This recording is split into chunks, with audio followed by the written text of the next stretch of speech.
Naquam, watchman for Israel, coming back at you with these precepts and another cold cut, giving, of course, all honor and all glory to Yahweh, by Shema Mashiach, Kwamalak Yahushai. Double honors to the elect elders of the house of David that's been in this truth for decades and decades, patiently waiting for the second coming of Hamashiach, Kwamalak Yahushai. A hearty, mighty shalom to all of the mighty men of the Most High God who are out there on the highways and byways, pushing this truth, magnifying the ministry, presenting their bodies as a living sacrifice, and enduring all things for the elect's sake. Shalom, shalom.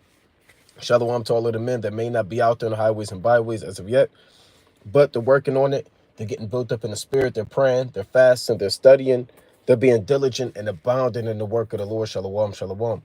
Shalom to all of the Aquath out there, the sincere sisters out there, holding it down in the households, reverencing the husbands, being submissive and diligent, and moving in the spirit of our righteous foremother. Shalom, shalom.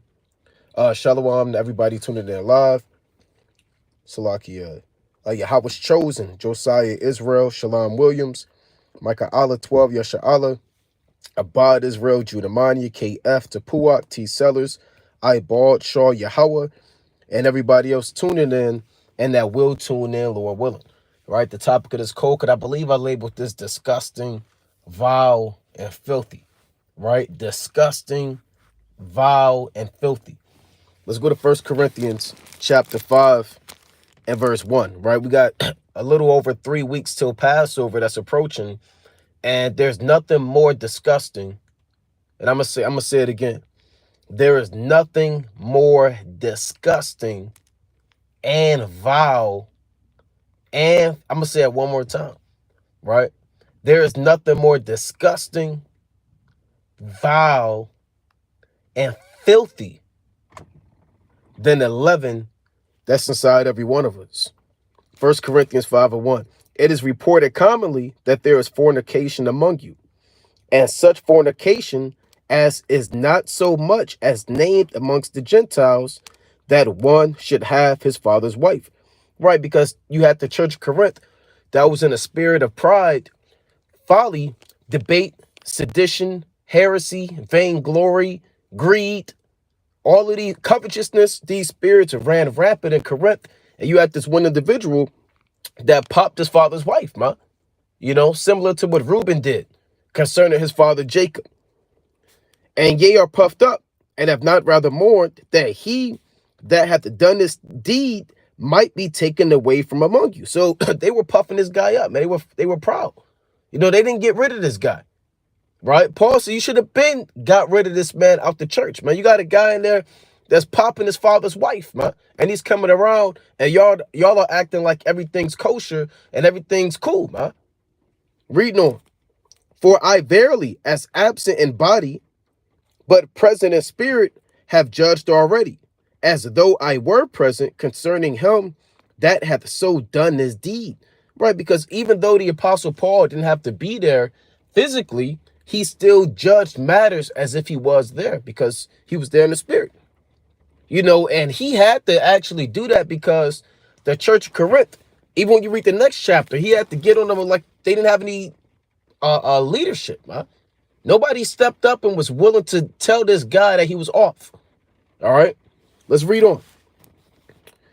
In the name of our Lord Yahweh Shah HaMashiach, when you are gathered together, and by spirit with the power of our Lord Yahweh Shah HaMashiach, to deliver such a one unto Satan for the destruction of the flesh, that the spirit may be saved in the day of the Lord Yahweh Shah.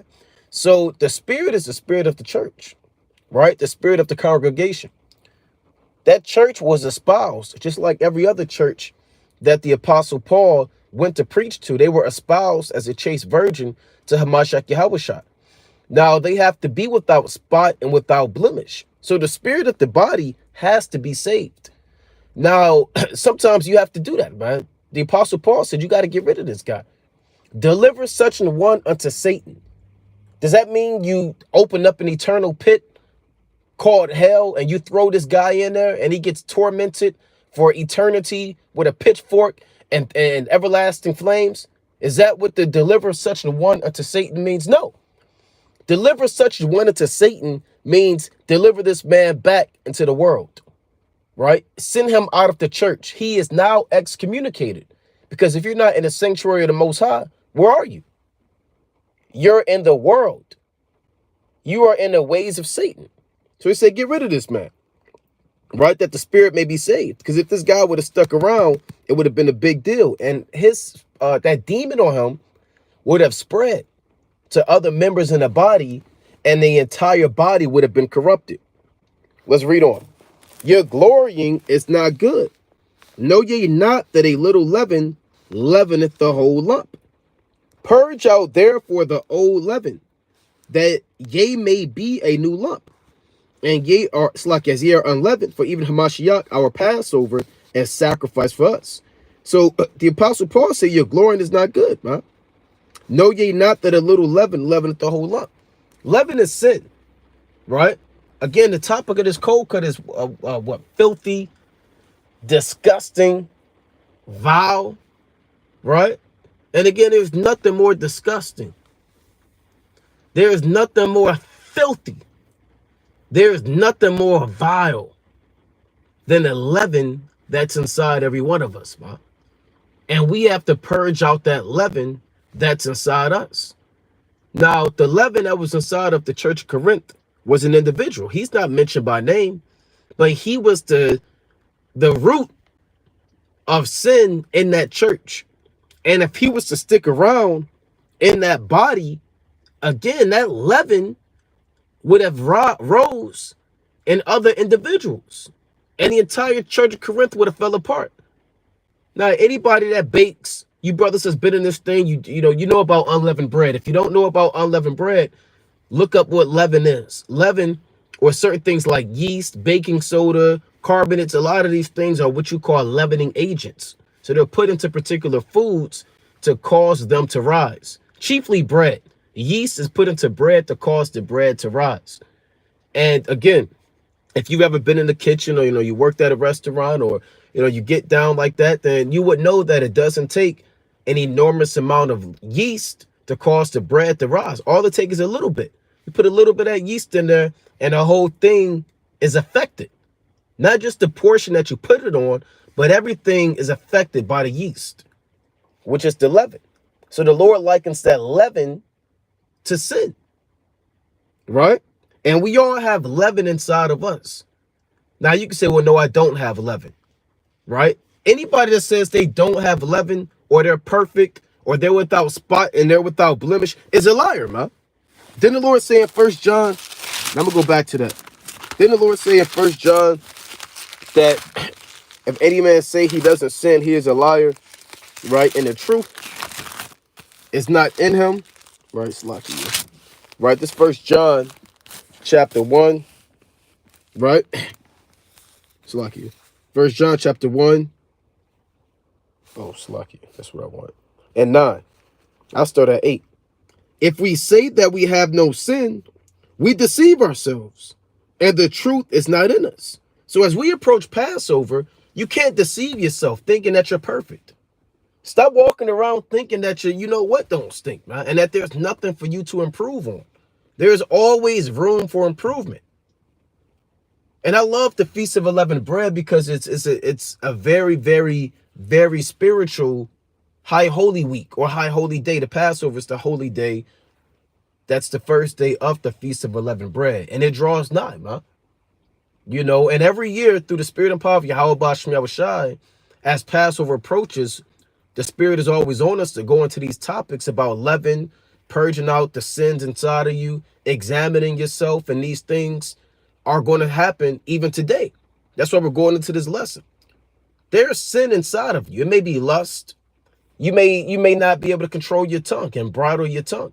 You may have envy deeply rooted inside of you, right? You may have pride when you can't take correction, right? There is something inside of you. Not maybe, there's something inside of you.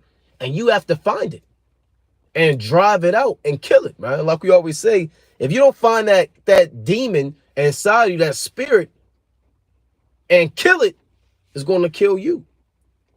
All right? It reads, if we say that we have no sin, we deceive ourselves, and the truth is not in us.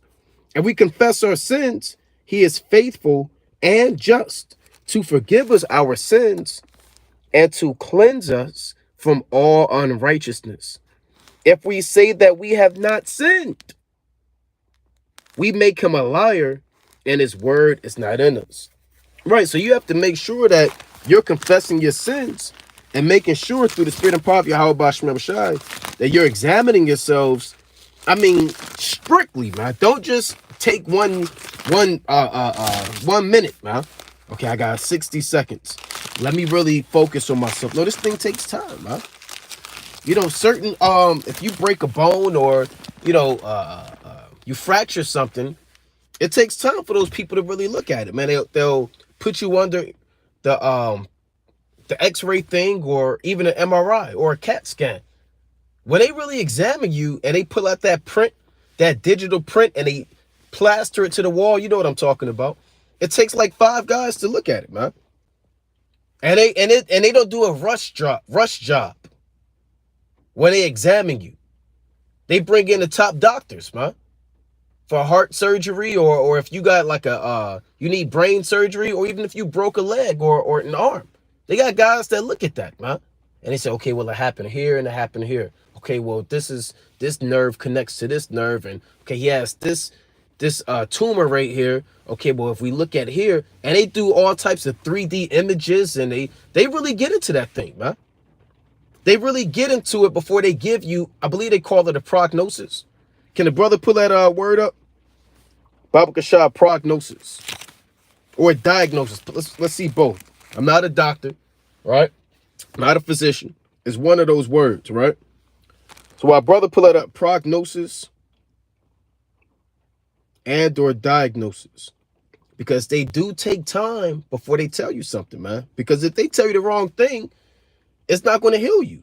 And they're going to get all types of sued and lawsuits and medical malpractice, and they're going to get jammed up. They'll lose that white coat, and they'll be back somewhere flipping burgers. So they got to tell you the right thing. They got to really examine it so you can be healed. So brothers have to really take that same time and diligence to examine the sins inside of you, man, and really put it out on the forefront. 1 Corinthians chapter 5 and 6 again. Your glorying is not good. Know ye not that a little leaven leaveneth the whole lump? All right, in the thwada for the definition, Josiah Israel. Diagnosis, the identification of the nature of an illness or other problem by examination of the symptoms. You see that? Diagnosis, and thwada for the prognosis too, a forecast of the likely outcome of a situation. Right, so they go hand in hand. So diagnosis, the identification of the nature of an illness or other problem by examination of the symptoms. The examination of the symptoms. So doctors, before they give you a diagnosis, they examine. They look at the x-ray. They ask you questions about your diet. They ask, do you smoke? Does it hurt when you turn your neck? Do you have a hard time sitting or standing for 30 minutes? Can you see at night? They really drill you, man. They press you out. You might think you're in a damn concentration camp, man. The way they act, and they got these guys with the clipboards in there, and they shaking their head, they writing stuff down, because they're trying to put this thing together, man. Right? Let's go to Exodus chapter 13. Right? They're trying to put this thing together. I had a few precepts. Right? So you have to have that same spirit, man. Who knows you? What the Lord say in 2 Corinthians? First, let me get this. Know ye not yourselves, man. Right? Who knows you better than you? So who can give you a better diagnosis than yourself? 2 Corinthians chapter 13. And there's some people, they go to, again, I don't know the correct medical term, but they get a second witness, right? They get a second witness on it. So you might go to, General Hospital. They might say, hey, you got cancer. You might have to say, hey, look, well, I'm going to go check out, medical care down the street. And then medical care down the street, they'll say, okay, well, no, you don't have cancer. It's really your diet. You just do this and do that. And then you might go to like a herbalist, man, like that Dr. Sebi guy. He might say, hey, look, you got this, just take this herb. So you have, sometimes brothers get witnesses, man. Hey, Ak, is anything that you see in the spirit that, I may not be seeing that I need to work on? Is there anything that I'm overlooking? Yeah, Ak, man. Ak, you be drunk as hell on feast days. Drinking too much sometimes, and when you start drinking, you start going off. A brother might say, damn, I ain't even see that, man. I ain't even think about that. Damn. Because a lot of brothers blind themselves about these things, man. Yeah, they call it a second opinion, the water for that, right? And another diagnosis, right? So sometimes you gotta get that, man. If you care. 2 Corinthians chapter 13 and 5. Examine yourselves, whether ye be in the faith. Prove your own selves. Know ye not your own selves, how that Yahushua Hamashiach is in you, except ye be reprobates. See that? So you have to examine yourself, man. Put it on the forefront. Right? This is not a physical. See, when you get a physical, they don't really go deep into it. They tap your knee. Every brother, you got them jobs. They call it DOT physicals or, whatever. Level 2 physicals. They tap your knee. You got to, I don't know, pick up something and, whatever it is, man. Them easy physicals, man. Here, see if you can touch your toes. Right? You're not finding out nothing, man. You're not going to figure out if a guy got cancer when you tapping his damn knee with his reflex, man. You got to really go into that thing, man. You got to look at you got to go under the spiritual x-ray. You got to go under the spiritual MRI. There are things that the MRI can see that the x-ray can't see, and vice versa. You got to look under the microscope, man. You got to get that mirror with the magnifying glass on it that looks at all your pores, man. Right? And really figure out where your blemishes are. That's what it means to examine yourself. You don't go out, to a feast day and you just throw on your garment and just leave. You kind of look and see, okay, hold on, this kind of crooked, or damn, I had a stain right here. Okay, I really didn't know, or damn, I got, my beard needs some oil on it. You really kind of look into it, man. Right? You make sure you smell good. You have to have that same application on a spiritual level. The Lord said, prove your own selves. Right? Know ye not your own selves, how that Yahushua Mashiach is in you, except ye be reprobates. But I trust that ye shall know that we are not reprobates. Now, what does that mean? But I trust that ye shall know that we are not reprobates. So he's telling them, look, man, only a reprobate is not going to know what the hell is wrong with them. I mean, you're with you all day. You are you, man. Who else is going to know their shortcomings other than you? Who else is going to know the things that they need to improve on, right? Or increase in, or remove from their life or from their bodies and their spirits more than you. Only a reprobate would just walk their life without examination. Only a reprobate is going to drive a car and never, ever, ever put gas or check the fuel gauge. Only a reprobate is never going to damn look at their oil, right? Or their damn wheel falling off and they just driving. They're ignoring all of the damn signs. And I just had to fix my damn rotors, man. Me and the brother. All of the rotors, brake pads, new goddamn, I can't think of the name right now, but we have to put in some work right now, man. Right?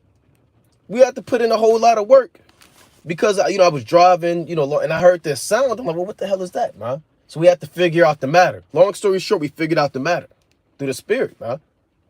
And we had to fix it. Right? The piston was coming out. The piston underneath was coming out and it was grinding up against that and the brake pad. And it was a whole big deal. Right? It was a big deal, man. But a lot of brothers, they ignore the signs. You're ignoring the symptoms. Fixing the car is the same thing. The symptom is, hey, I got this sound coming from underneath the damn so-and-so. And then that's where you attack. You don't open up the trunk and vacuum the car. You go underneath that hood and do what you got to do. Don't be a reprobate, man. Don't be a brother that damn drive a car and you're ignoring the check engine light. You're ignoring your damn gauge going to E. All of the sudden, you park your car and the damn thing is on fire. Every time you park your car, your damn roof is, your thing is on fire. It's a little bit of fire. Oh, that ain't that bad. Hey, I don't want to be around that guy, man. I'm in a car, he parked that thing and there's a little fire coming out. Then the brother tapped the damn wheel. I know my car, man. She all right. She you got to wiggle the wheel a little bit. She got to wiggle the wheel. No, you don't have to wiggle the wheel a little bit, brother. You need to fix that damn transmission and engine, brother. Ain't no, just got to wiggle the wheel and the fire go out. No, you really got to examine these things, man. Otherwise, your car is going to break down and you're going to be caught out there, right? So you have to look at the leaven inside of you, man. That's the law, right? Let's go to Exodus chapter 13 and 7, right? Unleavened bread shall be eaten 7 days, and there shall no leaven. Slakia, let me read it again. Unleavened bread shall be eaten 7 days, and there shall no leavened bread be seen with thee. Neither shall there be leaven seen with thee in all thy quarters. You see that? Now, a carnal man might say, anybody coming to my house, right? How would man know if I had leaven in my house? I really like that leaven. I like these donuts and, this bread and these cakes in my house. Man ain't coming in. But guess what? The Most High sees that leaven, man. He sees the food that you didn't remove from your physical house. How much more the spiritual leaven inside of you? The Lord said leaven should not be seen in you, in your quarters, meaning anything that you own and have dominion over, that's your quarters, right? And you can't have leaven seen. The angels, they see everything, man. The eyes of the Lord go to and fro, showing himself strong on behalf of them whose heart is perfect towards him, right? So you have to apply this commandment, and leaven can't be seen in your quarters, man. There's nothing more filthy, right? There's nothing more disgusting. There is nothing more vile than the leaven inside of us, man. Right? Unleavened bread shall be eaten 7 days, and there shall no leavened bread be seen with thee. So this is equated to sin, right? Your lust, your pride, your vainglory, your envy, your folly spirit that you have, right? It cannot be seen by the angels, by Yahweh Bashem Yahushua. You have to remove it through prayer, through fasting, through self-examination, through counsel, through diligence, through application of the precepts. That's how you remove the leaven. Neither shall there be leaven seen with thee in all thy quarters. Right? Let's go to the book of Joshua. Actually, let's go to Psalms chapter 139. Right? Let's go to Psalms chapter 139. There is nothing more vile, and I'm going to keep saying it. There's nothing more disgusting. There is nothing more filthy, right, than the leaven inside of us, man. Psalms chapter 139 and verse 13. Search me, O God, and know my heart. Try me and know my thoughts, and see if there be any wicked way in me, and lead me in the way everlasting. And this is a beautiful thing that David did, man. He asked the Most High to search him, right? And know his heart and try him, meaning test me. And that's a bold request, right? You have to really know what you saying when you put those words out there in the heavens. When you ask the Most High to try me, the Most High, he's going to try you. You, man.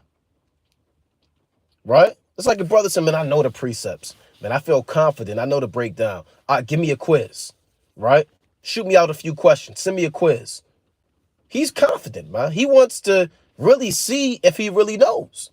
Those are the men and that takes a strong spirit to want tests, man. A lot of brothers, they don't like tests. Why don't they like tests? Because they know they're going to get something wrong. That's why they don't like it. A man that knows he's going to get them all right, he doesn't care, But a man that knows there's potential for him to fail, he's not going to want any part of it, man. Right? So David say, test me, man. Why did David say, try me? Because David was confident that he wouldn't go off, man. He was confident that at that state, at that time, he was blameless. So that's a beautiful thing, man. When you have that confidence, when you examine yourself and you remove the things that were against the Most High, that were against the scriptures, and then you ask the Most High to try you. Don't ask the Most High to try you while you got a blunt in your mouth, man. You ask the Most High to try you, brother. You just committed adultery earlier today, man. What do you mean? What? Ask the Most High to try you? The Most High is about to destroy you, man. You ask the Most High to try you, well, brother, you don't even keep the Sabbath. This is a request for the real men of the Lord. Search me, O God, and know my heart. Try me and know my thoughts, and see if there be any wicked way in me. See if there's any leaven in me, and lead me in the way everlasting. You want to pray to Yahweh Ba'ashem Shai to see if there's any wicked thing in you, man. That's why people come in, like we always say, with those what do they call them? The CIA, not the CIA, the CSI, the crime scene investigators. They always come after a murder scene. They come in with those UV lights, man. If that's what it is, and they're able to see all types of things that the normal eye couldn't see. You might have a local police department. They might be first on the scene. It might be blood everywhere. They're trying to figure out what's going on, and then these guys show up in the CSI, man. And they say, here, we're taking over the crime scene. And the local sheriff, he might say, no, we got it. And then they flash their badge. They look, we got it, bro. This is the CSI. So you got to step to the side. This is my jurisdiction. Now, this is my crime scene. I want all you guys out my crime scene. You see the TV shows, man. That's what they do. So they lay the tape out. Then these guys, they come in with all types of technology, man. Yeah, the forensics. That's what it's called. The water for that. So they come in with the forensics team, man. And the forensics team, they don't walk in with a magnifying glass.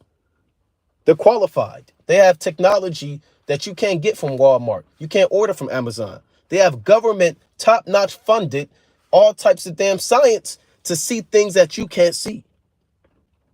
Right? They'll put stuff under the Petri dish.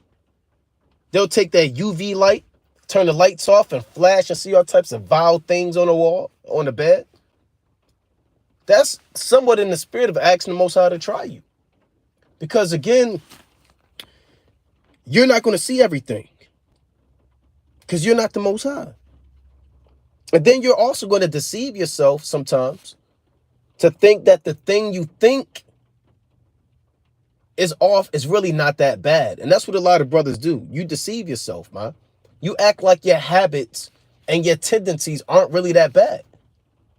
So you don't really want to address them, and you don't really want to get rid of them, because a lot of people like that stuff too about themselves, man. A lot of people like wickedness. You know, you like them spirits deep inside of you, so you don't really want to put it out there, man. So to break even, you ask you how about Shmuel Shah to try you, man. Because the Most High, he's going to pull that out of you. Because, man, you can't pull it out. You deceive yourself. You're proud. You think that nobody can correct you, right? There are things inside of you that you may not even see. So it says, and see if there be any wicked way in me, and lead me in the way of everlasting. So you want to pray that Yahweh Ba'ashem Shai examines you, man, and removes the wickedness inside of you, right? Let's go to Psalms chapter 26, right? We're going to get a few more. We're going to wind down, right? Yeah, that's right. The brother said they take hair follicles, blood. They take your skin, and they'll do all of that stuff, man. Right? This is Psalms chapter 26 and verse 1. Judge me, O Yahweh, for I have walked in mine integrity. I have trusted also in Yahweh, Ba'ashem Yahushai. Therefore I shall not slide. Examine me, O Yahweh, and prove me. Try my reins and my heart. For thy loving kindness is before mine eyes, and I have walked in thy truth. And this is a beautiful thing, man. Like this reminds me of the precept when Tobit said, I, Tobit, have walked in truth all the days of my life. And that's a bold statement, huh? How many brothers could say that? I walked in truth all the days of my life. Tobit said that, man. David just said what he said. He said, I have walked in mine integrity. I have trusted also in the Lord. I shall not slide. So these men, and in order to get to that level, these men constantly examined themselves, man. They constantly looked at what was in them. And they were blameless and they were disciplined. It takes a disciplined man to be in that spirit. Right? It says, examine me, O Yahweh, Bashmi Abashai, prove me, meaning test me, try me. Yeah, I said I'm an Israelite, but prove it. Let me prove it, Most High. Right? Yeah, I said I believe in you, but let me show you I believe in you. Give me a test. Next thing you know, damn women call you, man. Right? That woman that you always wanted. She finally reached back out to you. Right? And she said, come over. Right? I've been thinking about you. I'm into this Hebrew Israelite thing. Yahweh Bashmi Awashai Brakatham. Isn't that how you say it, King? Yahweh Bashmi Awashai, King. My Lord. Right? Can I call you Lord? Now Satan's just all in your ear now, man. I would love to get these breakdowns. I need to know Daniel. Can you break down Daniel 7 for me? Who's the sixth beast? I think it's the Egyptians, and I think it's the people of Tyre. Right? Can you break it down for me, Ak? Yeah, I know it's 11:30 p.m. Right? And you land with your family, but just come over. It'll be a quick breakdown. Baba Kasha. Right? Next thing you know, she hang up the phone, man. Now, hold on. You just asked the Most High to examine you and approve you. Now you're going to get put to the test. Now the Most High is about to say, okay, what is he about to do? What is my servant about to do now? What is his next step? Huh? Is he going to make that move and go the hell off and be destroyed in the last days and get sifted out right before the missiles drop? Or is he going to remain disciplined and steadfast? Right? So part of examination is to be proven. They go hand in hand. You examine yourself. You ask Yahweh Bashmel Shai to examine you and your confidence and faith. And then you ask the Most High to prove you. Because once you're proven, it shows that you truly are examined. It shows that you're qualified. You passed the test. That's what tests are for, to prove if someone is qualified. They test students. They test lawyers. You can't just be a lawyer. A Negro just can't jump up and take on a case. What they call it, the bar exam. You know? Can't no Negro put on a suit and tie and just go to court and say, look, jury, your aunt. No, this guy has to be tested. Hey, first of all, this guy got to go to school, man. And this guy has to have a GPA. He has to kind of know somebody. He got to study for the bar exam. He got to pass that exam. He has to be tested. You can't just show up in a court of law. We have to know if you're worthy. So the Most High, he's going to test you. After you examine yourself, and then you ask the Most High to examine you, and then don't be apprehensive or reluctant to ask the Most High to try you, man. Because then you're going to go through these tests, and then it's going to build up your experience. And as you overcome each one, it's going to build up your faith. Like, damn, I really overcame that. All praises to Yahweh Bashmi Awashai. Damn, that temptation, that test came to me, and I overcame that one too. All praises to Yahweh Bashmi Awashai. Right? Let's go to the book of Ecclesiasticus, chapter 23. Right? Let's go to 20. Let me get these precepts, right? Get a few more, and we're going to wind down. Right? So as we approach Passover, it's a beautiful thing to pray for the Lord to examine you and for you to examine yourself. Right? Sirach 23 and verse 4. Now, this is a beautiful prayer. Right? One of my favorite prayers is Ecclesiasticus chapter 23, verses 1 all the way through about 7. Right? It really ends at 6. So this is an actual prayer for the Most High to remove leaven from you, right? And this is a beautiful prayer to put out there, not just as we approach the Passover and the Feast of Unleavened Bread, but also all the days of your life in the land of the living, all right? This is Sirach 23:1. O Lord, Father and Governor of my whole life, lead me not to their counsels, and let me not fall by them. Who would set scourges over my thoughts, and the discipline of wisdom over mine heart, that they spare me not for mine ignorances, and it passed not by my sins. So you want the Most High to purge out wicked thoughts from you, man. Thoughts to backbite, thoughts to gossip, murmur, be argumentative, combative, thoughts to hate your brother, thoughts to have envy in your heart, thoughts to be slothful, thoughts to take days off. These are thoughts you want the Most High to scourge and remove from your mind, because those thoughts are leaven, and that leaven is found in your quarters, right? And if those thoughts, and because it all starts in your mind, then didn't the Most High say in Proverbs chapter 23 and verse 7, for as a man thinketh in his heart, so is he. Eat and drink, saith he to thee, but his heart is not with thee. See, as you think in your heart, that's what you are. The Lord also, and I'm paraphrasing for sake of time, the Lord also said, for of the abundance of the heart, the mouth speaketh. Because what you think in your heart is what you say. And what you say is really who you are. Right? It's really who you are, man. So you know if a brother, what the hell he's doing is if all he does is talk about women and sex, man. And if that's all he's talking about, that's all he thinks about. If he's fornicating and committing adultery, that's all he talks about. That's all he thinks about. That's who he is, a fornicator.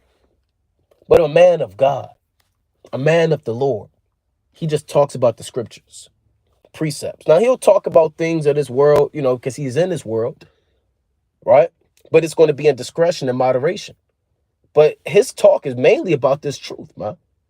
And anything that he says that's not of the truth, he's going to filter it back to the Most High anyway. It's always going to come back to Yahweh Bashem Yahushua. So you want to be that brother that's praying or sister praying to Yahweh Bashem Yahushua in these last days, that he scourges those thoughts, man. Because it's all going to start in your mind. That's where the leaven is going to come from, right? And what did the Most High say about the heart in Jeremiah 17:9? That it's deceitful above all things, and what? And desperately wicked, who can know it? Sirach 37:14, a man's mind want to tell him, or the 7 watchmen that sit upon a high tower. So let's read on. Lest my, Sirach 23:3, lest mine ignorances increase, and my sins abound to my destruction, and I fall before mine adversaries, and mine enemy rejoice over me, whose hope is far from thy mercy. O Lord, Father and God of my life, give me not a proud look, but turn away from thy servants always a haughty mind. And a proud look is a man, he can't take correction. A man who doesn't examine himself is an extremely proud man, right? A man that thinks that he doesn't have anything to improve on is a proud man. You want the Most High to make you humble. It's a beautiful thing to pray for a humble spirit, man. Pray for the Lord to give you the spirit of humility, so you can really understand that we're just dust and ashes, and that we have to strive for the mastery, man, and really work on removing this leaven. Verse 5, turn away from me vain hopes and concupiscence, and thou shalt hold them up that is desirous always to serve thee. So if you always are desirous to serve the Most High, you're going to say this prayer, that the Lord take away from you vain hopes, right? Praying that the Most High take away you thoughts of you trying to make it in this world, thoughts of you trying to be better than your brother, thoughts of you being slothful and taking, weeks and days off. You want to pray that the Most High takes away those vain thoughts from you. Concupiscence is evil sexual lust, carnality, things of the world. And thou shalt hold them up that is desirous always to serve thee. Let not the greediness of the belly, nor lust of the flesh take hold of me. And give not over me thy servant into an impudent mind. Right?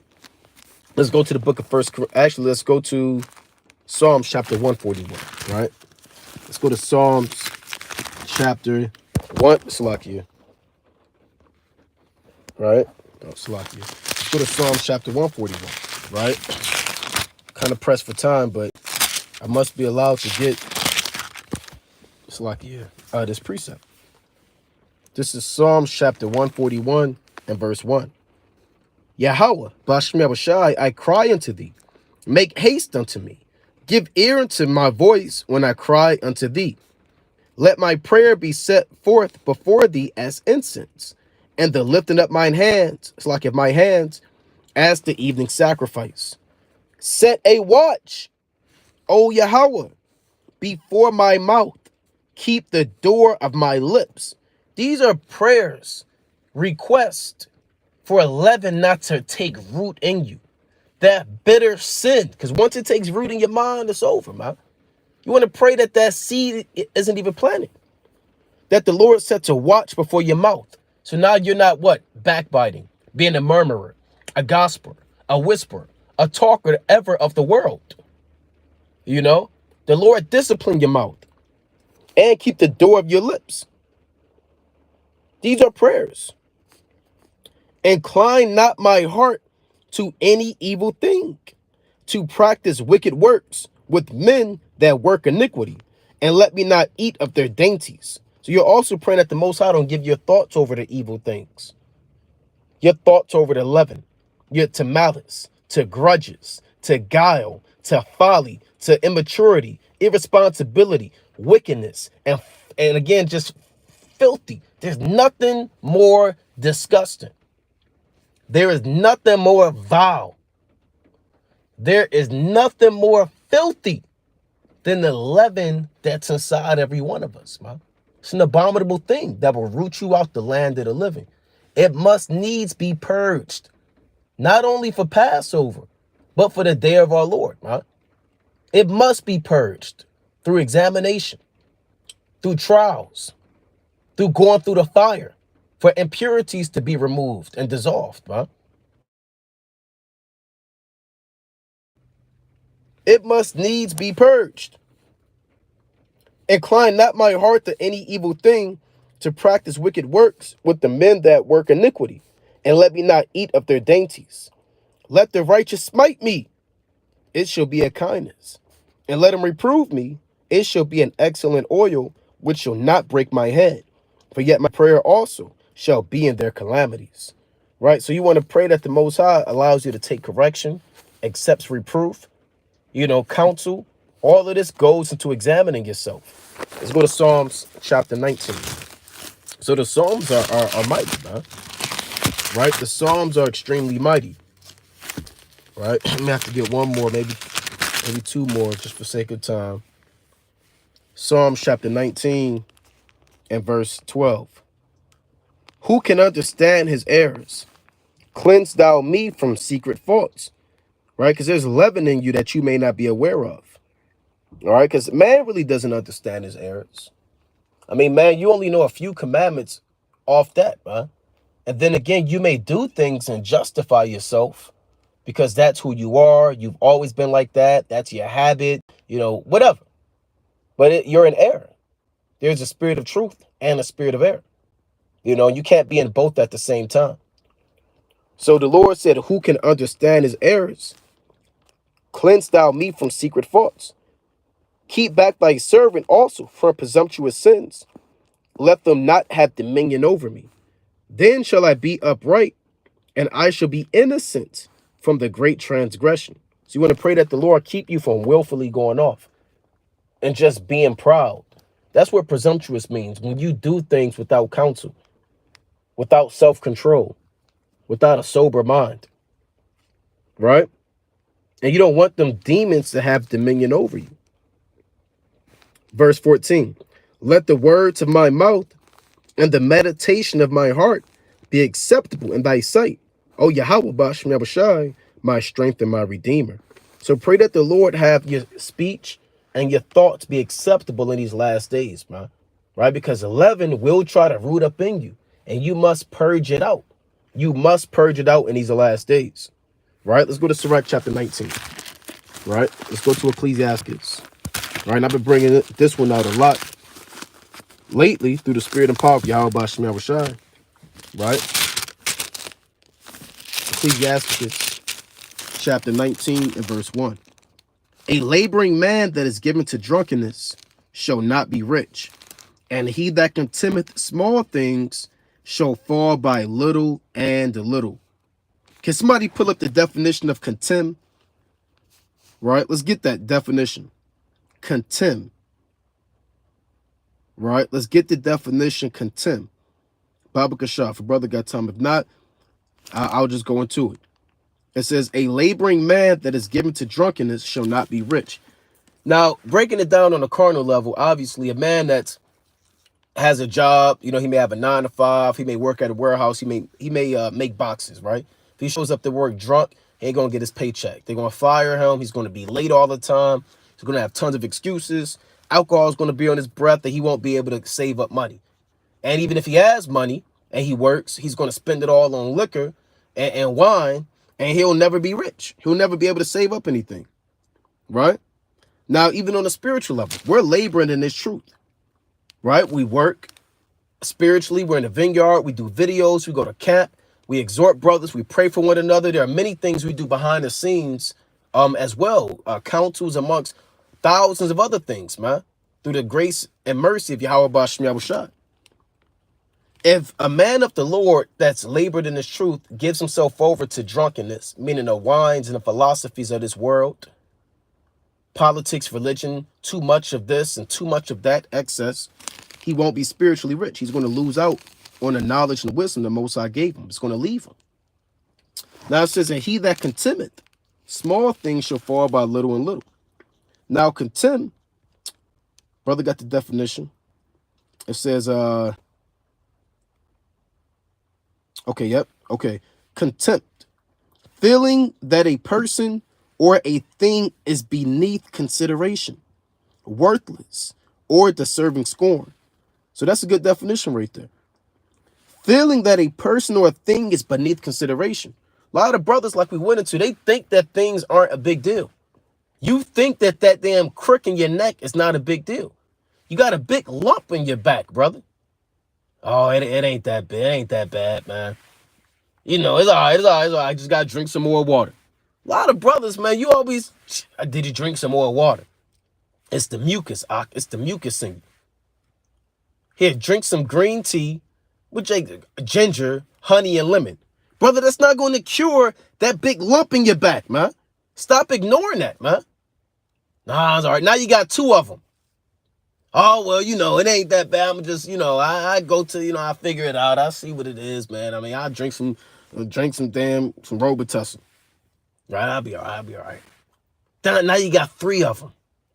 So you're contemning small things, and you're not considering that these things are big deals to your life, man. Next thing you know, this brother got cancer, man. Those were tumors. He never got them checked out. He never looked into it. He ignored it. He contemned it. He treated it with contempt as if it was beneath consideration. Now this guy got cancer, man. Now he's terminally ill and there's no way out. All he had to do is examine himself. All he had to do was look at the things inside of him and not contemn it. Now, if you contemn small things, you're going to fall by little and little. You have to look at the things that you think are small. You have to dig deep in self-examination. Look at the small things. How you walk, what you say, what you think, what you meditate on, how you treat one another. And if you don't even consider that, those small things are going to become big things. You're going to fall by little and little. And the Most High, he destroys people by little and little. And he destroyed the Canaanites by little and little. He sent hornets, wasp, He destroyed them by little and little. Then he sent the final judgment, which were the Israelites. He's destroying America by little and little. Their bridges are falling apart. All these celebrities are being exposed. There are trillions of dollars in debt that they can't get out of. Then the final judgment comes, which are the missiles and the chariots, man. So the Most High, he'll break you down by little and little. If you don't catch it, then you're going to fall by little and little. And there's nothing more disgusting. There's nothing more vile. There is nothing more filthy than the leaven that's inside of us. And it must be purged out in the last days. So with that, we're going to close up, giving, of course, our honor and glory to Yahweh. By Shema Mashiach, Most High willing you were edified. Kwam Yashalom. Shalom.